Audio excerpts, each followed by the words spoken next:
Hi, I'm Greg Corombos. Welcome to Banking Compliance Insights by Wolters Kluwer, a podcast series from Wolters Kluwer. This series was created to deliver insights on compliance trends and strategies for navigating today's regulatory and risk environments. Today's episode, Consumer Compliance, Shift Priorities to Follow Changes in Regulatory Oversight Trends, focuses on strategies for adapting to both current and expected regulatory priorities and oversight measures. Here to lead our discussion on this subject is Wolters Kluwer Vice President of Banking Compliance Solutions, Samir Agarwal, and he is joined by Tim Burniston, Senior Advisor in Regulatory Strategy with Wolters Kluwer. Samir, let me pass the conversation over to you. Thank you, Greg, and great to be back in the new year with our podcast. Today, we're going to discuss regulatory change and compliance change. What does a post-pandemic and relief package operating environment look like? We've invited Tim Burniston to help us frame and focus on what will likely matter most. Welcome, Tim. Can you tell us a little bit about your background and what do you do at Wolters Kluwer? Oh, sure. And thanks for inviting me, Samir. I really appreciate having the opportunity to speak with our audience today on today's podcast. I've been with Wolters Kluwer about 10 years. I've had two roles in that time. First, as an executive leader for our professional services and consulting practice in the U.S. across the banking, insurance, and securities industries. Did that job for several years. Currently, I'm, as you mentioned, the senior advisor for regulatory strategy for our compliance solutions business. It's just pretty much, I would say, the best job anybody could have at Wolters Kluwer. I keep an eye on statutory developments from Congress, regulatory and policy developments coming from the banking agencies. I monitor industry efforts to address those developments, maintain relationships with the regulators and industry trade groups. And most importantly, the part that I really enjoy most is trying to help our business leaders set strategy for how we can best meet the needs of our customers as regulatory change comes to fruition. Before I joined Wolters Kluwer, I served in the federal government in senior executive roles for about 35 years. I worked primarily on bank examination, supervision, and enforcement policy at the Fed, the former OTS, the FDIC. I also had the opportunity to lead a team of really amazing, talented colleagues that were all detailed to the Treasury Department to set up the large bank supervision program for the CFPB. That was actually about 10 years ago. This is my 7th presidential transition and actually my 11th administration change. Wow, that's quite an impressive background, Tim. And I'm so glad that you are the individual here kind of helping us understand the world a little bit better. And you definitely have the pedigree behind you to help us navigate the future. So here at Wolters Kluwer, I know we conduct an extensive banking regulatory and risk indicator survey. What were the major takeaways from the most recent survey results? And then let's touch on some other themes that will carry into 2021. Okay, well, 2020 was actually our 8th administration of the survey. We had more than 660 responses with a really great cross-section proportional to the asset size makeup of the industry. Some of our listeners today may have actually taken the time to respond, so I'd like to thank all of you who did so and hope you'll do it again when we send out the 2021 survey this coming August. The survey collects trend information on banking and risk concerns and what's on the minds and the desks of the respondents. We try to use the results to determine real and expected impact of those issues and to assess the current state of risk management efforts across the industry. Who's your target audience for reading the survey results? Well, the target audience is internal to Wolters Kluwer as well as the industry itself. We make the results available to right on our website to anyone who'd like to take a look at them. I think it's helpful to primarily banks, credit unions, and others who took the time to respond to help them plan their next year's business activities. So this, as I mentioned, the survey was conducted in August. That was, of course, before the November elections. The key high-level observations from the survey findings continued to resonate in 2021. I'll just throw out a few examples of some things that really carry forward. For example, in 2020, we actually noticed, surprisingly so, a slight easing of the level of compliance angst when compared to 2019, which tells us that there's a little bit more confidence in the ability of the industry to maintain compliance. And that's really a good thing because it tells us that even during the pandemic, which of course stressed all of us, compliance is remaining a high priority. But there's still, I would say, a really high level of concern overall, especially about keeping current with regulatory change, which continued to rank very high in both the community bank and the large bank respondents, as did keeping up with keeping compliance programs adequately staffed and functioning properly. Another observation is about 40% of the respondents told us that they perceived an increase in scrutiny of their fair lending exam programs during examinations. And we've already felt the winds of change starting to blow from the CFPB and HUD in particular about the future. Next, we asked the respondents to tell us to what extent they are weighing economic, political, and environmental factors. It's probably no surprise that pandemic risk management was at the top of the list, with 86% of the respondents giving it consideration. And also at the top of that list was loan default risk at 85%. Keep in mind, credit risk is something that regulators are paying attention to as well. One other factor I'll mention today was that a high degree of consideration was being given to business risk and adaptability at 79%. And as we continue to manage through the pandemic, both personally and professionally, those concerns are very well justified. With regard to future investments, we had over 40% telling us that they anticipate accelerating their institution's investment in the automation of regulatory change management processes.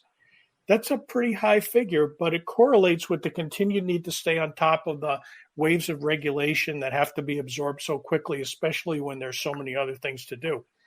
And finally, we asked our respondents about what they see as prospects for reduced regulatory burden over the next 2 years. 56% told us they believe burden reduction was unlikely. That seems about right. It certainly doesn't look like the industry is going to get a breather at any time soon. We did have a few optimists in the crowd. We had 3% who thought that regulatory burden reduction was very likely. I think they're in for a little bit of a surprise. Yeah, I'd say that we've been hearing in the news that there's quite a bit of focus on fraud and controls to make sure that that fraud is controlled. So when we think about those survey results, and I know you just scratched the surface of them, I was looking at what happened since then. What of those responses and criteria are going to carry over into 2021? Well, it's only been like a few months since the survey closed and we compiled the results, but I just kind of feel like so much has happened already, and the pressure is really starting to build. First, let me say this is a really fascinating time for people who are regulatory junkies like myself. We have a new administration, we have a new Congress taking root. It's an amazing thing to watch. We're at what I would probably call a liminal moment. We're basically on a threshold. It's between what was or what we comprehended and what's going to be or what we do not yet understand. So we're actually sort of, look at it this way, we're walking through a doorway that takes us from what we're familiar with to a place where we have an idea about what's coming next, but are still in the dark about that next step. We kind of think we know, but there's still lots of unknown unknowns. So that brings with it anxiety. It also brings excitement about the future and the opportunities that can surface and the problems that we'll get a chance to solve. And to me, that's the energizing part of this. You probably wouldn't expect that level of optimism from a regulatory guy, but I really do think it's an exciting time. Excitement and regulations, they're the opposite sides of the world, but it's fascinating. I'll agree with you on that. It's quite the paradox, yes. So I'm curious, tell us a little bit about, the political atmosphere influencing what's going to come. Oh, sure. Well, I think we're going to see from the Biden administration and Congress efforts to bring what we might call transformational change in the financial services industry to promote racial equality, ensure racial justice, and boost inclusion. And for the administration to use not only the existing tools that it has at its disposal, but new ones to accomplish that. Do you think that we'll see legislation passed in the financial services area almost, as drastic as Glass-Steagall type measures? Or you think it's really going to be around the consumer orientation? Well, I think that we're probably not going to see a big, huge banking bill anytime soon, like Glass-Steagall or Dodd-Frank, for example, which of course is the most recent one, or even the change that we saw just a few years ago in the financial services bill that the Trump administration was able to get through Congress. I think we're going to see a more targeted and focused type of legislative approach where there are areas where we have some degree of bipartisan support. Let's talk about what to expect in how that change comes in. I think the change is going to come not only from traditional brick and mortar insured depositories and other providers as they continue, and we've seen this happen over the last several years, this evolution towards trying to and efforts to reach new markets by the depositories, but we're also seeing fintech firms, partnerships between fintech firms and banks. There's discussion about trying to find more ways to provide low or no-cost banking services and extensions of civil rights protections under the such as to the LGBTQ community and changes under the ECOA and Fair Housing Act. There's even some discussion about the idea of the U.S. Postal Service offering banking services. The level of support there is kind of unclear, and the industry is watching that closely and to see how it's going to play out. The trade groups have expressed a number of different admonitions about the notion of postal service banking. But what all this tells us, and it's really early, is that we're going to see a re-emphasis on fair and responsible banking as we move ahead. And that probably isn't a surprise. If the nation really wants to try to expand access to financial services, it's going to use all the levers that it has to make sure it happens in a manner that protects consumers at the same time. So another thing the administration and Congress have clearly articulated is the reinvigoration and strengthening of oversight of the industry by the CFPB, Department of Justice, HUD, and the Securities and Exchange Commission in particular. Again, a key observation from the survey results was the perception of increased examination scrutiny of fair lending programs, even back several months ago when folks filled out the survey for us. And we've seen some signs already that that's happening. The CFPB is looking for more enforcement attorneys. State AGs continue to be active. HUD has made some announcements, and we have a number of different forthcoming Department of Justice appointees who are going through the confirmation process. Do you think that it's really going to be oriented around assisting in the inspection and evaluation of how banks are operating? Or do you think that the enforcement is going to result in fines or regulatory actions against institutions that don't comply? Oh, I think you're going to see a much more aggressive enforcement bent than we have. I think that all these different things that are happening right now really point or raise the specter of more enforcement as it relates to fair business practices. That in turn raises the bar for compliance management systems. We noticed a very significant drop-off in lending discrimination referrals from the banking regulators to the Department of Justice under the Equal Credit Opportunity Act. It was really a remarkable decline. Dropped over 50%. The number of referrals dropped about 50% in the first 3 years of President Trump's administration as compared to the last 3 years of the Obama administration. So do you think that the reason for the drop-off is just, not enough personnel going out to the institutions, or do you think it's really because of administrative policy? I don't think that we've seen a significant drop-off in the number of examiners available to do fair lending work, although there has been a reduction at the CFPB's staff over time. But I think the banking regulators have stayed fairly constant.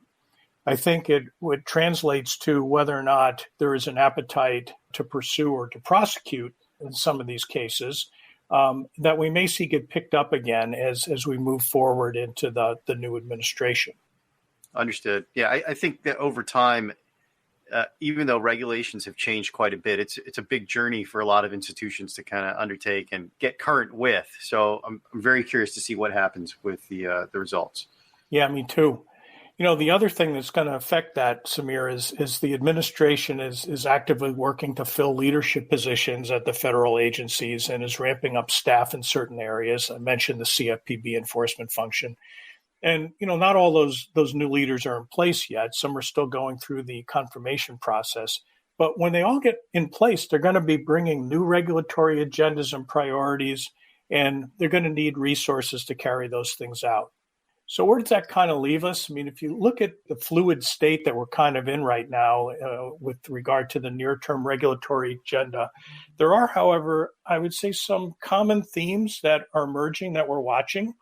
The first is fair lending and racial equality issues. That's not only in the financial services area, but the racial equality movement really crosses the entire government, and accompanying enforcement by those responsible for administering laws. The second area where we're seeing some common themes emerge, and this is one that will probably surprise you a little bit, is regard to climate change management and environmental, social, and governance disclosures. Another common theme is compliance risk management and consumer protection in connection with pandemic relief measures. When you think about how much money the government has put out there, and as you mentioned earlier, concerns about fraud and enforcement of requirements designed to provide relief to consumers and making sure that those are carried out effectively. No surprise that isn't a common theme. And finally, I would say regulatory change management, and I'll tie into that Community Reinvestment Act modernization as a piece of that. It seems when you state it like that, there's only four major themes, but we all know underneath the covers, it's a pretty hefty package and a lot of work to kind of install and to monitor. So I do want to get into a few of them, including the one that you kind of pointed out that seems more interesting and we haven't seen before around climate. So can we dive into each one of these? Let's talk about fair lending first. So fair lending and access to credit, it plays out on two different levels. The first is, of course, pandemic-related fair lending and access to credit issues, and that would include things such as the Paycheck Protection Program. Who got loans? Who didn't get loans? Are there any patterns to how the program was carried out by banks and credit unions and other lenders? Were applicants treated equally for a loan as well as in connection with loan forgiveness? Where were the loans made?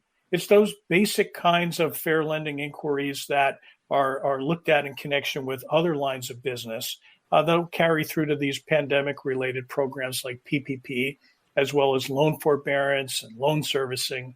And then we also have fair lending and access to credit in the mainstream. And tied to that are things like artificial intelligence, machine learning, and alternative data used in lending. These are technologies that may open some doors to credit access for many, but they also carry some risks that need to be managed. And the risks give rise to whether more regulation and examination scrutiny is needed to protect consumers from harm.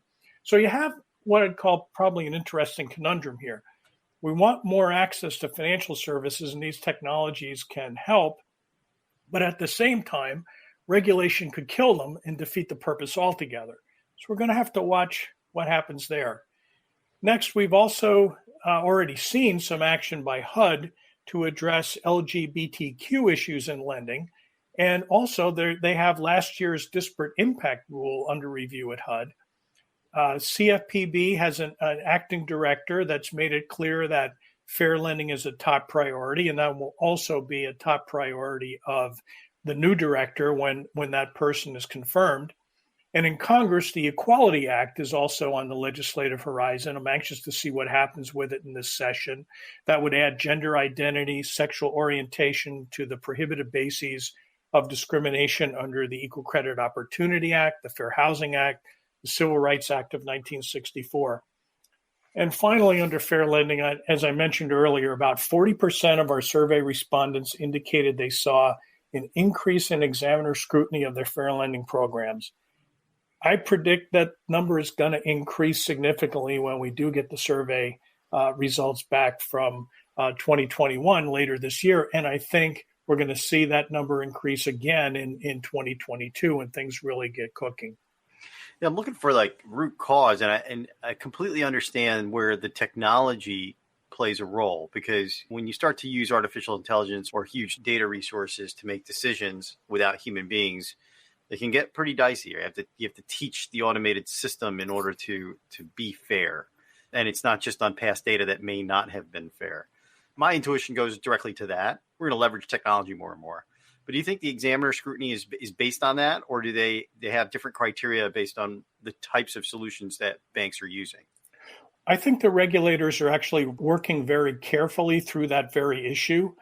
The Federal Reserve recently held a full-day symposium or a session on alternative data and artificial intelligence, and I think that each of the regulators has done the same, so has CFPB. When you start looking at underwriting factors that we don't necessarily consider traditional, you have to go through the whole issue about whether or not those are good predictors of a credit outcome, whether or not there's a nexus between the information being looked at and pertinent elements of creditworthiness. So it's going to be, I think, something that the industry wants to see happen. And I think the embrace of technology, I think there's some agreement that it's going to help. But I do think that there needs to be some safeguards here and further exploration before there's really wide proliferation of the use of those technologies. Let's go on to the next one on climate. This one is surprising to see, and I'm very curious about what insights you're going to give us. So please. Well, this is really a what I'd call a burgeoning area of banking policy. I'm just starting to wrap my arms around it. There's a lot to learn. I'm finding that the issue is multidimensional. It has the attention of regulators in the U.S. as well as the U.K. and Europe, and central banks, including the Federal Reserve. The Federal Reserve to sort of get excited about anything and start taking a look at it. It means something. They spent some time thinking about it. It also has the attention of the investor and the advocacy communities. So I'm raising it today really just to try to foster awareness that this is a risk area the industry needs to stay on top of and keep an eye on what the regulators are doing. And not just the bank regulators, but also the SEC. And at the state level, we're seeing some action there too. So some of the things to watch for would include, first, the introduction at some point of standardized disclosure reports with uniform metrics about the impact of business activities on climate risk, racial diversity efforts, and social investing, stress tests, or as one Federal Reserve governor called it, exploratory scenario analyses that help banks and regulators assess business model resilience against long-range sequences of events such as natural disasters, hurricanes, wildfires, floods, all in their portfolios. And at a minimum, there will probably be the expectation, or there is the expectation that banks will need to have in place a framework to help them assess, to measure, monitor, manage, mitigate, and report out on climate-related risks caused by environmental shifts. So what that translates into is a failure to manage climate risk could manifest itself through increased credit, market, operational, reputational compliance, and liquidity risk. So it kind of transcends the full gamut of risks that we all watch every day. I know you had a couple more themes, so let's keep moving our conversation. I'm curious where we're going to go next. Well, I'd like to just talk just a little bit about compliance, risk management, and consumer protection in connection with pandemic relief measures. Every bank regulator and the CFPB has made it very clear that exams that they conduct in 2021 and probably 2022 are going to continue to prioritize pandemic-related compliance issues. Our survey respondents were quite prescient, I would say, about the regulatory emphasis on these issues in 2021, and when they noted that managing pandemic compliance risks was really top of mind for them. So, for example, this carries through in the OCC's 2021 supervisory plan, which tells us that compliance risk management associated with the 2020 pandemic-related bank activities such as the CARES Act, loan forbearance requirements, and other bank-provided consumer loan or account accommodations is an exam priority for them. So why and what are they looking for? Well, the effects of the pandemic on overall compliance risk as well as specific areas of risk. For example, a Service Member Civil Relief Act risk associated with increased foreclosure volume. It's one example. In that example with the OCC, so that's definitely for OCC regulated institutions. I find that maybe the criteria is still useful for institutions that are smaller or not regulated by the OCC. What advice would you give to address this particular topic area to institutions that are smaller in size? Well, the first thing is the OCC has only about 110 banks that are greater than $2.5 billion in assets. So it's going to affect all of them. I think that the as I mentioned, each one of the banking regulators has made it clear, those who do talk about their examination priorities publicly, and we picked up some of this from our colloquium discussions, that pandemic-related compliance was carrying through across the full spectrum of institutions that they regulate. And finally, I'd like to talk just a little bit about regulatory change management. And as I mentioned, I'll try to tie Community Reinvestment Act modernization into that. We could probably do an entire podcast just on the state of affairs with regard to CRA modernization. It's really important, and it's really an interesting topic to discuss. But first, as a reminder, regulatory change management, as I mentioned, was identified as a top concern by our survey respondents. So just look at how much the industry has had to absorb in just the past year between Paycheck Protection Program regulations. God, we were having, interim final rules dropping from the sky like every night for months. Policy guidance from the bank regulators, it never stopped, even in a pandemic. And, our respondents were actually dead on about the low prospects for regulatory burden reduction.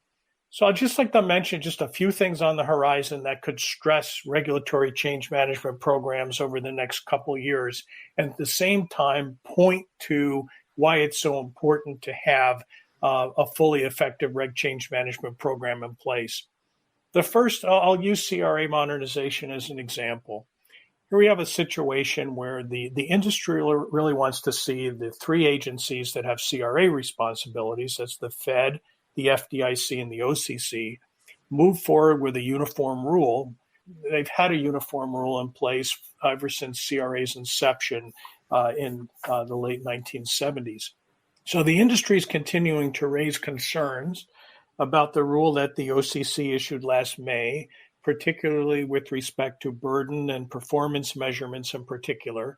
Community advocates have issues as well. The Democrats on the House Financial Services Committee and the Senate Banking Committee don't appear to like the OCC's rule at all. Many state AGs don't like it.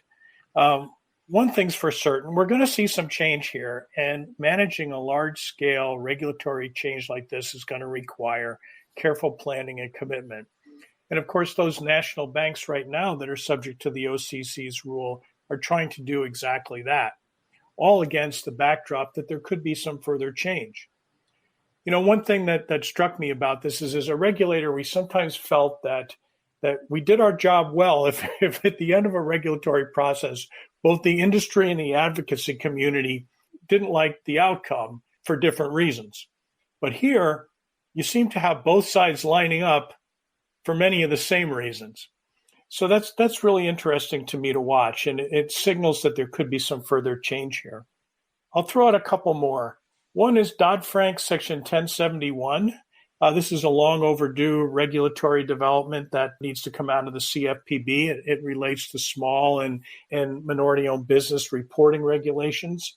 When this gets finalized, it's going to require a lot of work and take considerable time to implement. Hopefully, the CFPB will provide an ample implementation period. It also brings with it the need to review data that's collected and determine what it means to your institution from both a CRA and fair lending standpoint. One thing I would want to make sure of is I really want to know what that data says about me before I send it to the government and before it's made public. Of course, that's years down the line, but I think it's something that we're going to have to watch really carefully, and it's going to really require a fully effective regulatory change management program. Another example is Dodd-Frank Section 1033. This is the CFPB's requirement or responsibility to issue a regulation on consumer access to financial records. That's going to be another really big one. The CFPB is in the process of working on their next step in that regulatory process.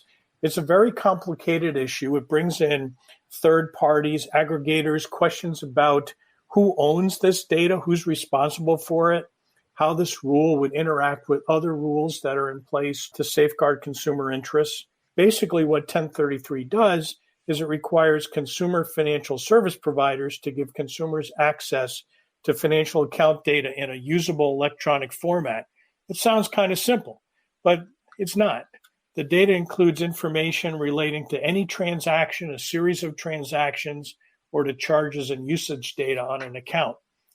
So that's going to be another one to watch really carefully in 2021. I mean, I've got this list of things that I've been looking at. I mean, it's as long as your arm. Cybersecurity, Bank Secrecy Act, AML compliance issues, privacy issues, the LIBOR transition, qualified mortgages or QM rule.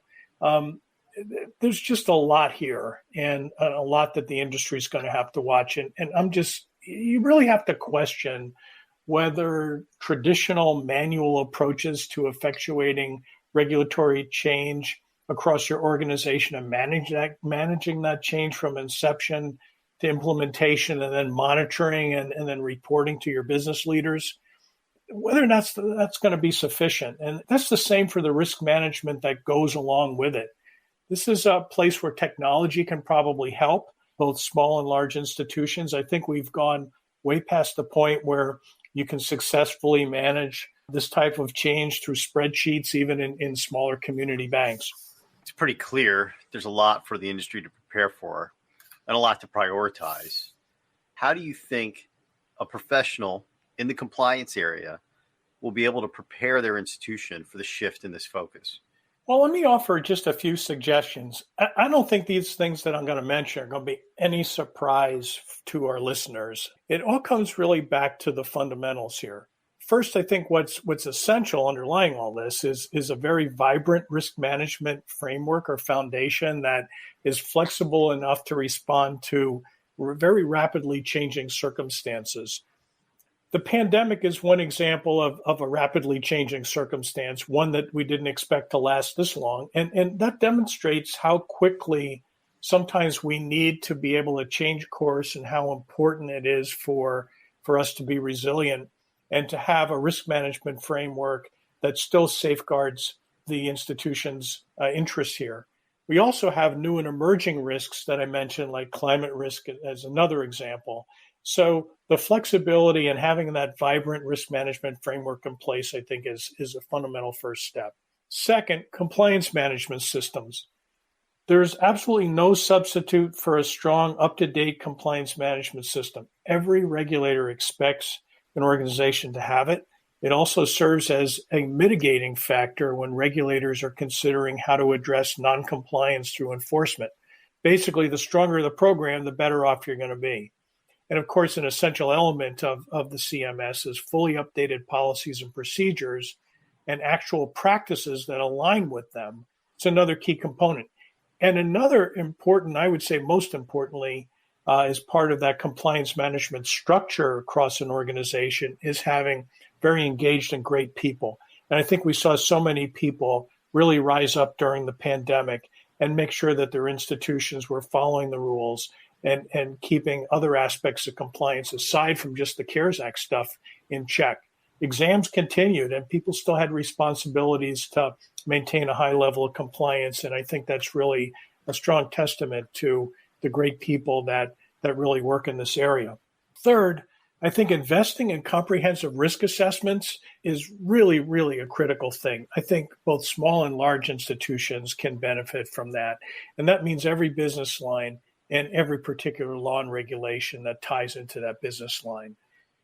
Fourth, I'd say using technology across the company to automate aspects of compliance and take some of the risk out and to free up some time to concentrate on things like developing a really strong risk change management process and to manage risk and compliance and be able to report results to leaders. Technology can be a really big help there. And finally, of course, having a robust regulatory change management program is in place for all the reasons that I mentioned today. Thank you, Tim. You've definitely given us a flavor of what to look forward to, and I really appreciate you joining us today. I'll leave you with one last question here. What does Wolters Kluwer offer to assist compliance professionals in their institutions on how to do all of those things? Well, we have a very full set of compliance technology solutions that cover pretty much about every regulatory matter that I mentioned today. Our One Summix tool for compliance program management is one example that helps organizations not only with their reg change management program, but in managing and controlling risk on a daily basis. And our WIS solutions, that includes our Fair Lending WIS solution, Community Reinvestment Act WIS, CRA WIS, and our HUNDA reporting solution, I think are key elements here that provide a basis for organizations to be able to understand what their data is saying about them and to prepare for exams. We also have a full slate of advisory services that include conducting fair lending and UDAP risk assessments, compliance risk assessments, risk reviews of fair lending data. We conduct CRA self-assessments to help our customers prepare for forthcoming examinations and to get a read on their level of performance. And that will become even more important as CRA modernization takes shape. And we conduct compliance management system reviews, both for insured depositories as well as the third-party partners that they may have helping them make loans. So it's a full range of solutions, both product and service. That's Wolters Kluwer Vice President of Banking Compliance Solutions, Samir Agarwal, joined on this episode by Tim Burniston, Senior Advisor in Regulatory Strategy with Wolters Kluwer. Wolters Kluwer hosts this podcast and is a market-leading provider of advisory services and technology solutions for optimizing compliance and risk management programs. For more information and additional guidance, please visit wolterskluwer.com or call 1-800-397-2341. We also invite you to subscribe to the Business Compliance Insights podcast at Apple, Spotify, or wherever you get your podcasts. And please, join us for future podcasts focused on navigating emerging trends in regulatory compliance.